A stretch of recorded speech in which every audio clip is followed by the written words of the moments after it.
Bueno, quería hacer este video compartiendo una imagen que había publicado hace poco en el grupo de Telegram sobre una gráfica que me encontré en Twitter y que muestra que esta es la primera vez en la historia que Estados Unidos tiene dos burbujas al mismo tiempo, una burbuja en los activos, en los mercados bursátiles de acciones, en el mercado de renta fija de bonos y en el mercado inmobiliario. También tiene una burbuja de deuda, ¿cierto? Donde el país, tanto los estados como el gobierno federal, como las personas, como las empresas se han endeudado a niveles nunca antes vistos. Así que tiene estas dos burbujas junto con inflación, tiene estos tres fenómenos al mismo tiempo. En el pasado tenía, cuando tenía problemas, tenía o uno o otro o tal vez dos al mismo tiempo, pero jamás ha tenido estos tres problemas al mismo tiempo. Por ejemplo, en la crisis financiera mundial del 2008, Estados Unidos tenía un problema de burbuja en los activos, ¿cierto? Estaba la burbuja inmobiliaria, también en el mercado de valores había una burbuja, no tanto pues como la que tenemos en la actualidad, pero las acciones se vendían eh, a ratios precio-ganancias demasiado altos, ¿cierto? Entonces había una burbuja en los activos, había una burbuja también en la deuda, pero no había inflación en ese entonces, no se experimentaron los tres fenómenos. Si vamos también a la crisis de las empresas.com, ¿cierto? A la burbuja tecnológica de finales de los 90 y principios de siglo, encontramos el mismo fenómeno, había burbuja en los activos, de pronto burbuja en la deuda. Cuando digo burbuja en la deuda me refiero a mucho endeudamiento, es decir, a acciones que se vendían a múltiplos ridículos debido al apalancamiento que habían tomado muchas empresas, usaban ese apalancamiento para recomprar sus acciones, esto impulsaba aún más el precio de las acciones mismas, y todo esto debido a las bajas tasas de interés del momento, pero en la burbuja tecnológica tampoco había inflación, entonces nunca hemos tenido estos tres fenómenos al mismo tiempo. Y si vamos, por ejemplo, a la crisis de los 70, de los 80, la última gran inflación que tuvo Estados Unidos, entonces encontramos el problema de la inflación, pero no encontramos ni el problema de la deuda ni el problema de la burbuja en los activos, al menos, bueno, al menos no a los niveles a los niveles que tenemos ahora. Por lo tanto, nunca hemos tenido estos tres problemas. Estados Unidos nunca ha tenido estos tres problemas al mismo tiempo y por eso es tan difícil para la Reserva Federal combatir estos problemas al mismo tiempo, porque si combate uno, empeora al otro y viceversa. Por ejemplo, si combate el problema de la inflación, ¿cierto? La forma tradicional de combatir la inflación es implementar políticas monetarias contractivas. Recordemos, la inflación se causa cuando el Banco Central implementa políticas monetarias expansivas. Después de todo, la definición clásica de inflación es un aumento en la oferta monetaria. Entonces, los bancos centrales, el Banco Central de Estados Unidos, la Reserva Federal, lleva un tiempo causando inflación, creando inflación. ¿Y cómo lo ha hecho? Implementando una política monetaria expansiva, aumentando su balance general, imprimiendo dinero, aumentando la oferta monetaria y manipulando las tasas de interés. Lleva años haciendo esto, pero luego de la pandemia aceleró todas estas políticas y esto nos lleva a la crisis inflacionaria que tenemos ahora. Por lo tanto, para combatir con este problema de la inflación se deben tomar medidas opuestas, se deben permitir que las tasas de interés suban para dejar de fomentar el gasto y el consumo, para estimular el ahorro, para disminuir la demanda agregada y también para ser un poco más severos combatiendo la inflación, más precisos, se debe contraer la oferta monetaria. La Reserva Federal debe vender activos. De esta forma retira dinero en circulación. Pero si la Reserva Federal hace esto, si combate el problema de la inflación que vemos aquí en pantalla en amarillo, si logra disminuir la inflación implementando esas medidas, esto va a tener un efecto terrible en la burbuja de los activos y en la burbuja de la deuda. ¿Por qué? Enfoquémonos primero en la de los activos. Si la Reserva Federal sube las tasas de interés, los activos van a colapsar. Después de todo, el precio de una acción, el precio de una propiedad o el precio de un bono es el valor presente de todos los flujos de efectivo futuros descontados a una tasa de interés apropiada. Y esta tasa de interés le influye mucho la Reserva Federal. Entre más baja la tasa de interés, más alto es este valor presente, por lo tanto más alto es el valor de los activos ¿cierto? Porque la corriente de ingresos futuro se trae a valor presente a una tasa de interés más baja, no se castiga tanto esos ingresos futuros, por lo tanto el valor presente es más alto. Así que las tasas bajas de interés estimulan el valor de los activos, hace que el valor de los activos aumente. Si la Reserva Federal sube las tasas de interés, como ha sucedido en la actualidad, muchos de estos activos van a colapsar. En un video próximo voy a hablar de cómo está colapsando el mercado inmobiliario, porque las tasas hipotecarias, por ejemplo, pasaron de un 2,5%, hace un año estaban más o menos en ese nivel, 2-3%, y ya llegaron a un 6%, más de un, se han más que duplicado.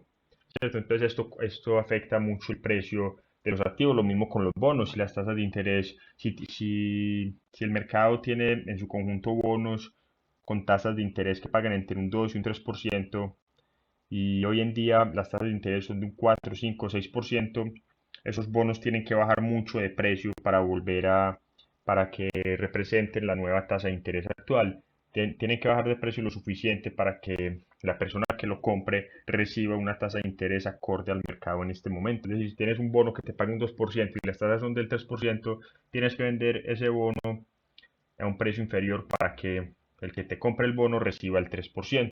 Por lo tanto, el subir las tasas de interés hace que colapse el precio de los activos, ya sean acciones, bienes raíces o bonos. Así que combatir la inflación subiendo las tasas de interés va a colapsar la burbuja en todos los activos, ya sea renta fija, renta variable, bienes raíces, etcétera. Y por supuesto, siguiendo esta lógica, también va a colapsar el problema de la deuda. Si la Reserva Federal insiste en subir las tasas de interés, Estados Unidos se va a ver enfrentado a una crisis de deuda soberana. El gobierno federal en este momento tiene más de 30 billones de dólares de deuda pública. La mayor parte de esta deuda es deuda que madura en 12, 36 meses más o menos, es decir, en 1 a 3 años, el gobierno federal de Estados Unidos debe ir al mercado y refinanciar gran parte de esta deuda y refinancia esa deuda a las tasas de interés actuales. Por mucho tiempo ha refinanciado esa deuda a tasas de interés increíblemente bajas, entre un 0 y un 1%. Por eso es que esa deuda no ha representado gran problema para el gobierno federal de Estados Unidos. Pero si de repente el gobierno tiene que salir al mercado y emitir bonos que paguen tasas de interés más altas, que paguen tal vez un 3, 4, 5%, eso ya consumiría gran parte del presupuesto del gobierno federal y podría incluso obligar al gobierno a declararse en bancarrota. No podría cumplir promesas como seguridad social, Medicare, todos los gastos que tienen en defensa militar, por lo que subir las tasas de interés para combatir la inflación sería un gran problema para la enorme cantidad de deuda que tiene el gobierno federal. Y no hablemos ni siquiera de las corporaciones o de las personas que también están endeudadas a niveles récords. Sobra decir que si las tasas de interés suben, muchas de esas empresas van a declararse en bancarrota, muchas personas van a declararse también en bancarrota, no van a poder seguir pagando sus deudas, ya sean deudas hipotecarias o deudas de tarjeta de crédito. Por lo tanto, la Reserva Federal se encuentra en una posición muy crítica en este momento. Entonces debe elegir si salvar al dólar protegiéndolo de la inflación, subiendo las tasas de interés, siguiendo una política monetaria contractiva, o por el contrario, matar el dólar, permitir que la inflación aumente y de esta manera seguir perpetuando estas burbujas en los activos y en la deuda, seguir fomentando el endeudamiento y seguir fomentando la especulación en los mercados. Pero el costo de esto es el dólar. El dólar puede terminar colapsando, puede terminar perdiendo mucho de su valor si la Reserva Federal no combate la inflación, ¿cierto? Los mercados no se han preocupado mucho por la inflación, no han castigado el dólar. De hecho, el dólar, mientras grabo estas palabras, está alcanzando récords históricos. El índice del dólar está subiendo. El dólar este año ha sido el activo refugio por excelencia. Los mercados han reaccionado de esta manera porque confían en el discurso de la Reserva Federal, confían que la Reserva Federal tiene la inflación bajo control, que a medida que suba las tasas de interés, la inflación va a terminar cediendo, que no hay nada de qué preocuparse, que todo está bajo control, que la deuda no es un problema, no va a ser un problema para subir las tasas de interés y por lo tanto el dólar sigue aumentando, el dólar ha conservado su valor. Pero cuando los mercados se den cuenta de que la inflación no es transitoria, que la inflación va a seguir aumentando, de que para controlar la inflación la Reserva Federal va a tener que aumentar dramáticamente las tasas de interés. Recordemos, la inflación en este momento en Estados Unidos, como vemos en la gráfica, es del 8%, es un poco superior al 8% hoy en día. Mientras tanto, las tasas de interés son apenas de un 1,75%, la tasa oficial de la Reserva Federal. Todavía están muy lejos de contener la inflación. Recuerden, para contener la inflación, el Banco Central debe ubicar las tasas nominales por encima de la tasa de inflación, para que de esta manera tengamos tasas de interés positivas en términos reales. De nada sirve tener tasas de interés, digamos que vas a ahorrar dinero en un banco y el banco te dice que te va a pagar una tasa de interés efectiva anual del 50%. La mayoría de las personas estarían felices, 50% es muchísimo, van a duplicar su dinero muy rápido, pero de nada sirve esto si la inflación es de un 60%. Esta situación que acabo de escribir es lo que ocurre en Argentina. Las tasas de interés son de aproximadamente un 50%, pero de nada sirve la inflación es del 60%, lo que significa que en términos reales la tasa de interés es de menos 10%. Las personas que ahorran en pesos argentinos pierden 10% de su poder adquisitivo cada año, así que no tiene sentido ahorrar incluso con tasas tan altas. Por lo tanto, en Argentina las personas siguen gastando su dinero, la demanda sigue muy fuerte, por lo que la presión sobre los precios sigue muy fuerte, por eso los precios siguen aumentando. Así que la Reserva Federal, para contener la inflación, tiene que no solo subir más las tasas de interés para lograr tener tasas de interés positivas en términos reales, sino que debe contraer la oferta monetaria, debe vender activos, debe sacar dinero de circulación de la economía para que la demanda disminuya. Esta es la única manera de a la larga rescatar el dólar, hacer que el dólar estadounidense continúe siendo la moneda de reserva mundial. Por supuesto, hacer esto significaría la ruina para los mercados financieros. Mientras escribo esto, los mercados han colapsado dramáticamente este año, tanto el mercado bursátil como el mercado de bonos, ni hablar del mercado de criptomonedas y el mercado inmobiliario. ¿Por qué? Porque las tasas de interés han subido y eso que han subido muy poco. Imagínense todo lo que les falta por colapsar cuando tengamos tasas de interés un poco más normales. 1,75% sigue siendo una tasa de interés históricamente muy bajas. Las tasas deben subir aún más, ubicarse en un 4, 5, 6, 7%. Pero imagínense lo que pasará en los mercados financieros con ese tipo de tasas de interés. Ni hablar de la deuda. La deuda sería impagable. Muchas personas, empresas, estados, incluso el gobierno federal tendrían que declararse en bancarrota. Así que esa es la situación a la que se enfrenta la Reserva Federal en este momento. Nunca antes se ha enfrentado a una situación así, nunca ha tenido estos tres problemas al mismo tiempo. Es por eso por lo que siempre hemos insistido en que Estados Unidos está al borde de una crisis como jamás ha experimentado en su historia. Puede ser una crisis inflacionaria, puede haber hiperinflación, puede ser un default masivo, en cuyo caso sería como una gran depresión, o puede ser una combinación de antes, puede ser una depresión inflacionaria, algo peor que una estanflación.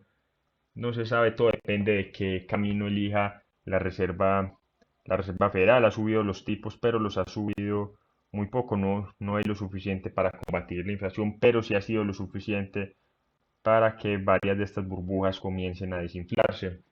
Así que hay que estar pendiente. La mejor recomendación, como siempre, en este caso es no estar muy expuesto al dólar. Si el dólar sigue siendo la moneda de reserva mundial, ha sido el activo refugio por excelencia de este año, sigue punteando, mientras que otras palabras está alcanzando cada vez niveles más altos, se está valorizando con respecto a casi todas las monedas, pero esto puede cambiar en cualquier momento. Los mercados algún día van a despertar y se van a dar cuenta que la inflación no es transitoria, que la Reserva Federal no la tiene bajo control y que los problemas que tienen en este momento países como Turquía y Argentina, Estados Unidos eventualmente los tendrá porque se han deudado mucho, ha emitido demasiado dinero, ha manipulado artificialmente las tasas de interés a la baja, hay una mala asignación de recursos en toda la economía estadounidense debido a estas políticas monetarias, los déficits fiscales son enormes, los déficits comerciales nunca han sido tan grandes, hay muchos desbalances en la economía de Estados Unidos que necesitan purgarse y para esto se necesita una crisis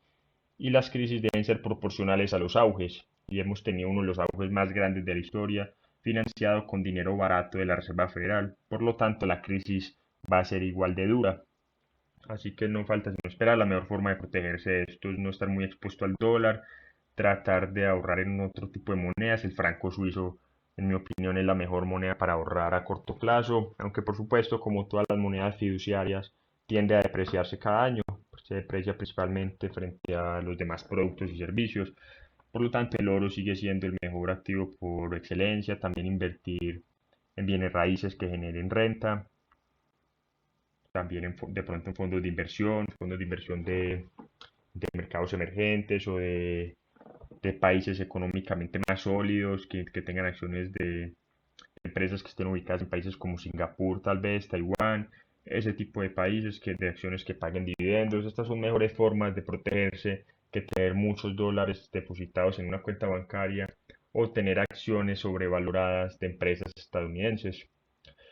Pero bueno, eso es todo por el video de hoy. Trataré de hacer más videos de ese tema en un futuro. Hay que estar pendiente a las decisiones de la Reserva Federal. Está básicamente acorralada. Vamos a ver qué camino elige, si vamos a tener una eh, depresión por deflación o una depresión por inflación. Todo depende de las políticas que decidan tomar. Recuerden que pueden escribirme por redes sociales o por Telegram si quieren que hable de algún tema en particular y nos vemos en un próximo video.